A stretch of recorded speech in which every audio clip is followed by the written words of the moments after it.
always whatever it can be. I love to talk to whoever, wherever, whenever about whatever.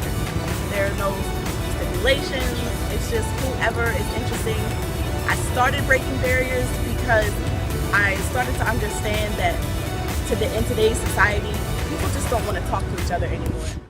Hi, everybody. Welcome to Breaking Barriers with Deirdre Shannon.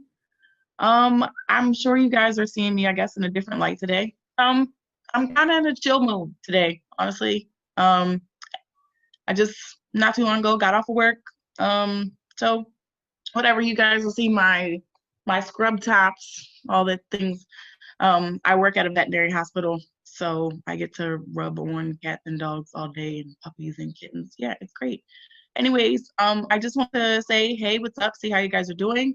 I know that last week I spoke to you briefly about Aunt Jemima, and I was saying that, like, I'm been pretty open with you guys. I tell you all the time, like, there's a lot I don't know, there's a lot of stuff I haven't experienced, and that I'm struggling. I'm struggling with what's going on in the world. I'm struggling with this whole, Black Lives Matter movement. Not that I'm not in support of Black lives, clearly, but I'm on the fence about a lot of things because I have grown up so much differently than other people, and I've seen Black and white people in a much different light, a different perspective. So, I'm struggling. So, but anyways, I said I was going to talk about some things in the sense of, like, if I'm going to talk about things, it's going to force me to do some more research on the things that I'm talking about, because I don't want to be ignorant. And I feel like ignorance is the biggest part, not biggest part, biggest problem in our world today is just sheer ignorance. And I don't want to be an ignorant person anymore. So I definitely did some research on the whole Aunt Jemima situation. And I was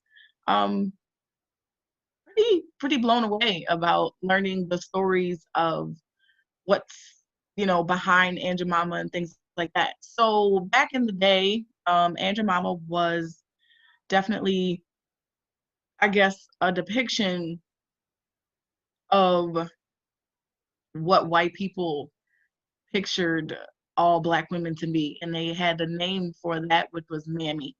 And that kind of brings me to, I don't know if you guys ever seen Gone with the Wind, but in Gone with the Wind, the main character had a head mistress or a head slave of the house. And one of the famous lines, actually, I believe she's one of the first Black actors to win an Academy Award for that, was the young lady who portrayed the slave in Gone with the Wind. And one of her famous lines was, "I don't know nothing about birthing no babies." And um, in the movie world, that's like a historic thing, and it is great that she was the first Black woman to win an Oscar, but at the same time, it's kind of like I don't want to take away the fact that she won an Oscar. That's a huge, huge honor. That's an Academy Award, I mean, which is humongous. But let's be real, it gets political. Academy Awards are political. So what I'm saying is that, yes, she was accomplished and she won an Oscar, but at the same time, it's kind of hard to not recognize the fact that you won an Oscar for the fact that this is how white America views Black people, as being uneducated and the way that they speak. And it's unfortunate that the fact that even the Black people that were slaves had to hide the fact that they were educated, because that was seen as a threat. But nonetheless, I went ahead and I did some research on Aunt Jemima, and I found out that Aunt Jemima started off as its own, like, pancake company, and they were kind of struggling. They were kind of struggling, and they have a picture of, like, the first Aunt Jemima box, and the caption on this, it says, "Eyes in town, honey," and it says Aunt Jemima's pancake flour and things like that. So what I found out was, actually, there was a slave named Nancy Green, and Nancy Green was actually one of the first slaves who, I guess, made a living for herself out of betraying Aunt Jemima. But actually what it was Nancy Green actually like reformed the product of Aunt Jemima. She is the whole reason that the pancakes um became better. So just looking at some of the research that I've done, it says right here, I went ahead and I looked up an article, and it says that here the Chicago woman Nancy Green originally portrayed the Aunt Jemima trademark. So what they did was they let Black women make money by dressing up as Aunt Jemima. So um, Nancy Green was one of the key people who dressed as Aunt Jemima. And she was a Chicago woman who originally portrayed the Aunt Jemima trademark. And that she, because of her and how she portrayed it, she made the image very popular for Aunt Jemima, for the pancake products. So, and Quaker Oats, which ultimately owns the Aunt Jemima brand, admitted that this week that they were going to change the whole dynamic of the product because it was based on a racial stereotype derived from an African American mammy, which is the character betrayed from a popular show back in the 19th century. So Nancy Green was a slave who moved to Chicago to work as a caretaker for a prominent white family, it says here, called the Walker family, I believe. And she was hired to portray the living version of the character in 1893 World's Fair, according to her obituary. But she was later hired to play the role for the Pancake Company until her death.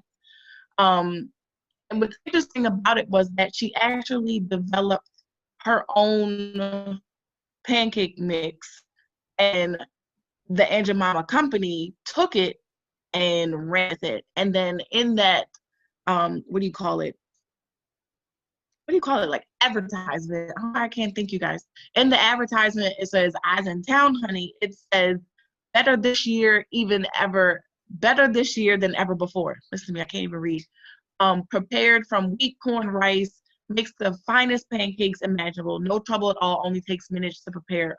All grocers sell. So what's going on here, though, is that Nancy Green was the person that was responsible for making Aunt Jemima pancakes better. So she was the actual woman who first started betraying Aunt Jemima, or one of the many women. And then there was another woman who came along, and her name was Lillian Richard. And Lillian Richard was also another woman who was hired to play and demonstrate this Aunt Jemima brand. This was how there was like 12 women total that portrayed Aunt Jemima, and they would dress up the way she did with her hair, but it was a character. But the point is that now all of a sudden, because of this Black Lives Matter movement and all the crap that's in the world, they have decided, Quaker Oats, the company, has decided to rebrand because of the racial stereotype that the brand of Aunt Jemima was based on. However, there's another side to this. Nancy Green broke barriers. She broke a lot of barriers because not only did she just get a job as betraying Aunt Jemima, but she actually is responsible for changing the recipe of the Aunt Jemima pancakes. And she was proud. She was proud to betray Aunt Jemima, and she was proud to be a working Black woman. So, and then have Lillian Richard, who then became another ambassador for the Aunt Jemima brand and went on many tours and world tours with the World Fair, and distributed the Aunt Jemima mix and things like that. And she was proud. She was a proud Black woman to do this, and a proud woman to say she could work. So I say this, everybody, give me 2 minutes or so, and we'll be right back with Breaking Barriers, and we'll speak more.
Hey guys, we're back with Breaking Barriers, and I was just talking about again the Aunt Jemima brand. So I'm talking about the fact that Nancy Green, who was the original woman who was a slave who became an ambassador for the Aunt Jemima pancake brand, who was actually responsible for changing the whole recipe and making it better to the awesome freaking pancakes that we have today, or have had for generations and generations and generations to come. My whole life, my entire life, like I know I don't look it, guys. I mean, I look pretty good for my age, but I'm 35. So from my 35 years, Aunt Jemima pancakes have been around. So this tells me even for my mother's whole life, my mother's 60, she has had Aunt Jemima pancakes. So this woman who probably was told she would never make anything of herself is the whole reason behind the Aunt Jemima brand. She took on proudly of wearing the headscarf and how Aunt Jemima was portrayed. And if you think about it, it represents the caretakers. If you think about it, if you think about back to slave days and all this type of stuff, who was taking care of the children? Who was taking care of the wife in the house?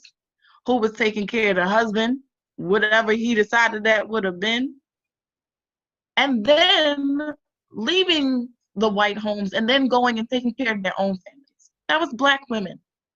Black women. Black women were wet nurses. We can get into that later, but nursing white women's children because they didn't want to deal with it so they could get their figures back. Cooking, cleaning, raising the children that they had been nursed. And if you think about it, how this Black Lives Matter movement has supposed to come along and created a change, things are changing. Things are definitely changing. But now it's to the point where it's like, with this change, with this movement, which is supposed to be something good, I'm not saying that it isn't. I'm saying we have now erased or are erasing the legacy of two women who were proud of what they did in life. They were proud of the barriers that they broke as Black women, leading a life that they never thought they would.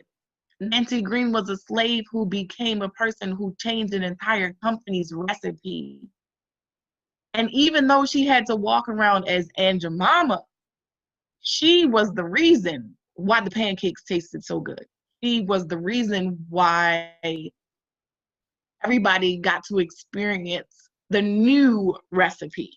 And then for Lillian Richard to come along, to be proud that she was able to go from where she came from, which is, I believe, in Hawkins, Texas, and she was able to go to Dallas and to get a job as a young Black woman and to support herself and to be able to travel around the world as a Black woman and be able to support and leave a legacy for her family. The Richards family is proud that Aunt Lillian portrayed Aunt Jemima.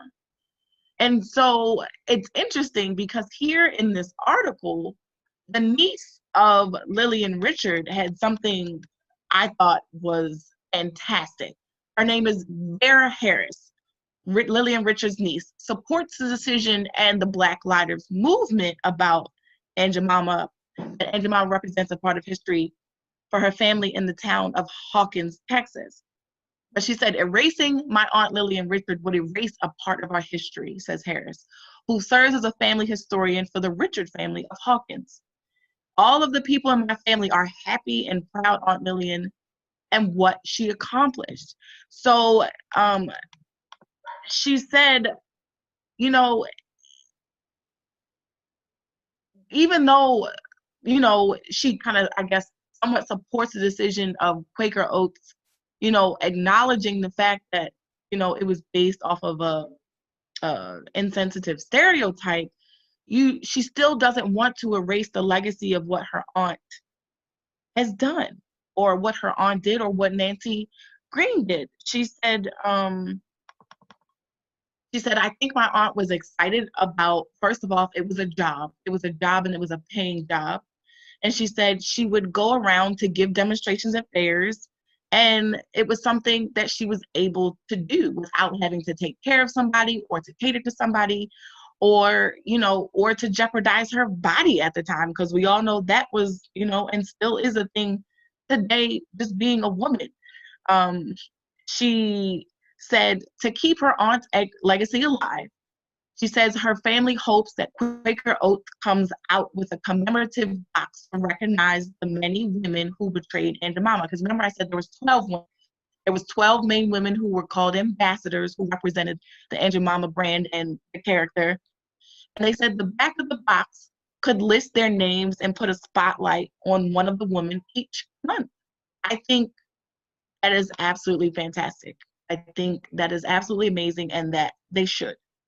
Because instead of just saying, oh, we've been incredibly racist for all of these years, let's rebrand what we're doing and take everything off the box, why not put a spotlight? Put a spotlight on Nancy Green and what she did and what she accomplished. And the fact that because of her, Aunt Jemima pancakes taste so good.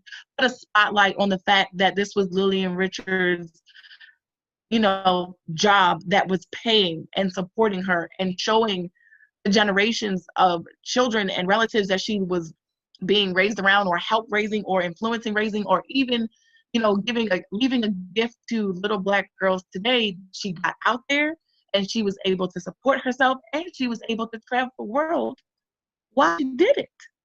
I mean, that if that's not breaking barriers, I don't know what is. And I think that with all of this Black Lives movement, Black Lives Matter and this movement and everything like that, don't erase what we have actually accomplished. So, because now it's going into like sensitivity, kind of like the dare I say it, Me Too movement. Because like, if you think about it, if we keep going in the direction that we're going, guys, like stand-up comedians will never have a job again. Not if everything they say is going to offend everybody, and that's what is going on. Like, HR and corporations have been having field days for the past couple of years with the Me Too movement and now the Black Lives Matter and the LGBTQ community. Like, it's crazy. It's nobody is saying that these people shouldn't feel respected. That's not what I'm saying. But I'm also saying that we're supposed to be a country of freedom of speech. That's what we're supposed to be based off of. But it's getting more and more and more that we can't say anything that we want to say. So we'll be right back with Breaking Barriers.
Welcome back, guys, to Breaking Barriers. And as I was just saying, that like it's getting to the point where we're not going to be able to laugh. We're not going to be able to joke. We're not going to be able to have our freedom of speech, which is supposed to be something, one of the biggest things about this country and what it was founded on, this country of America and us being able to have freedom of speech.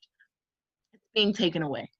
It's being taken away left and right. And left and right, you see all of these news headlines with so and so didn't apologize. So now, da, da, da, da, da, da. Well, if we have a freedom of speech, we can say whatever the hell we want to say. You know how many people have lost their jobs because technically there is no freedom of speech? There is. In fact, Nick Cannon just got fired from Viacom, CBS, because they said he was anti-Semitic, and he wouldn't apologize for being anti-Semitic. So, again, you know what? That's the next thing we're gonna have to research, because I saw the article, I glanced over it, but I didn't like dive into it because honestly, I have 3 children and they interrupted me. But that's besides the point. The point is that I'm definitely, just like I promised you guys, I was gonna research about Aunt Jemima because I was owning up to the fact that I didn't know enough about it, and now I do know. I'm going to research that too. I'm going to figure out, what was he fired for? But he's not the first person that's been fired over something that he said. I mean, I believe there was and it's not just black people. White people have been fired for the things they say. Roseanne got fired for the tyrant that she went off on, and blah blah blah blah, and like so. Let's be honest with each other. There are things that we can say to each other that are mean and they're hurtful and they're hateful and they're disrespectful and they're racist and things like that. But at the same time, we're supposed to have this freedom of speech. So I need us to make up our minds. Either we're going to have freedom of speech and we're going to live amongst ourselves and get along as we've been getting along, kind of, or we're going to allow all of these people, like if you say certain things that can't be said and blah, blah, blah, blah, we're going to get it to the point where our society is going to have to live in this little bitty box, a box that next thing you know, they're going to tell us what we can say. They're going to tell us how we can dress. They're going to tell us where we can eat. I mean, it's already starting. If you think about it, with all of this coronavirus thing, 25% of the restaurants in America have closed permanently. So it's kind of rough. Like I've said this once before, like we're almost headed to Demolition Man, you guys. If you've never seen Demolition Man, please watch it because it's an old 90s movie and you should, because 90s was awesome. But the only restaurant in Demolition Man that made it was Taco Bell. Could you imagine? Could you imagine our lives right now if the only restaurant that makes it is Taco Bell? We're gonna have problems, stomach problems mainly. But the point is that I'm continuously trying to understand how to make this movement, this Black Lives Matter movement, this LGBTQ community movement, this, whatever other cause you want it to be, to have a good purpose, to not divide us, to not separate us, but to lessen the ignorance, to help connect us. That's why we're trying to break the barriers, not build them. And, so for Quaker Oats, thank you for finally realizing, I mean, your pancakes have been around since 1893.